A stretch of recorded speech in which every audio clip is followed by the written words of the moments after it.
ఈరోజు మనం ఎమ్మి పాస్తా ఎలా చేయాలో నేర్చుకోబోతున్నాం. ఎమ్మి పాస్తా కావాలంటే మనకి ఎన్ని ఇంగ్రీడియంట్స్ కావాలి. ఇది పాస్తా అండ్ ఇది మ్యాగీ పాస్తా మసాలా. ఇప్పుడు మనం స్టవ్ ఆన్ చేసుకుని వాటర్ తీసుకుని అందులో పోతాం పోసి అందులో కాస్త ఆయిల్ యాడ్ చేయాలి కాస్త. ఇప్పుడు మనం పాస్తాని యాడ్ అయిపోతున్నాం.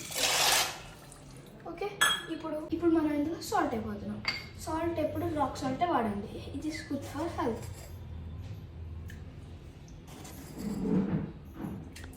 ఇప్పుడు పాస్తా ఉడికే లోపల మనం ఈ ఇంగ్రీడియంట్స్ రెడీ చేసుకుందాం.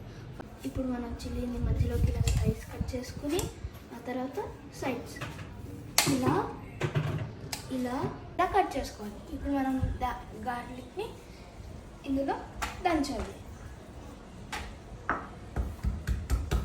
గార్లిక్ని ఇలా బాగా పేస్ట్ చేసుకున్నాక ఇప్పుడు మనం పాస్తా ఎలాగుందో చూడబోతున్నాం. మనం అప్పుడప్పుడు ఇది ఆల్మోస్ట్ అయిపోతుంది. మనం అప్పుడప్పుడు ఇలా కదుపుకుంటూ ఉండాలి. ఓకే, పాస్తా ఆల్మోస్ట్ కుక్ అయ్యే లోపల మనం వెజ్జెస్ని మనం షాలో ఫ్రై చేయబోతున్నాం. మన పాస్తా రెడీ అయిపోయింది. దాన్ని పక్కన పెట్టుకుని అది ఆడే లోపల మనం షాలో ఫ్రైని స్టార్ట్ చేయబోతున్నాం. ఫస్ట్ ఇందులో కాస్త మనం ఆయిల్ యాడ్ చేసుకోవాలి. ఆయిల్ యాడ్ చేసుకున్నాక అందులో చిల్లీస్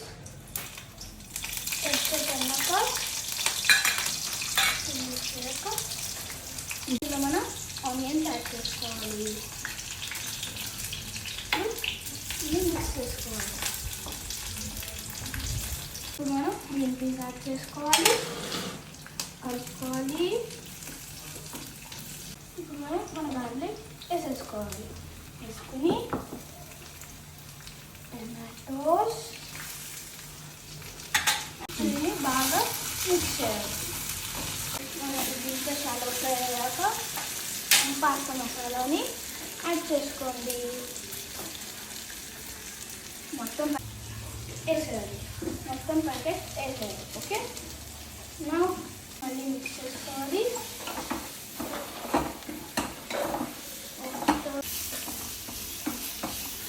ఇలా షాలో ఫ్రై అయ్యాక వెజిటేబుల్స్ని మనం పాస్తాని ఇందాక కూడా పెట్టుకుందాన్ని వాటర్ తీసేసి మొత్తం యాడ్ చేయాలి.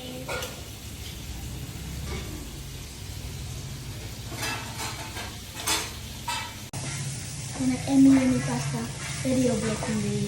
ఇప్పుడు మనం చాప్ చేసుకున్న కొరియాండర్ని యాడ్ చేయాలి. ఆఫ్టర్ యాడింగ్ దట్ కాస్త టమాటో కెచప్ వేయాలి. నెక్స్ట్ మైనీస్ ఎంతైనా ఆప్షనలే. ఈ టమాటో కెచప్ మళ్ళీ మైనీస్ ఇస్ ఆప్షనల్. మనం దీన్ని అంతా మనం ఎమ్మి పాస్తా ఇస్ రెడీ.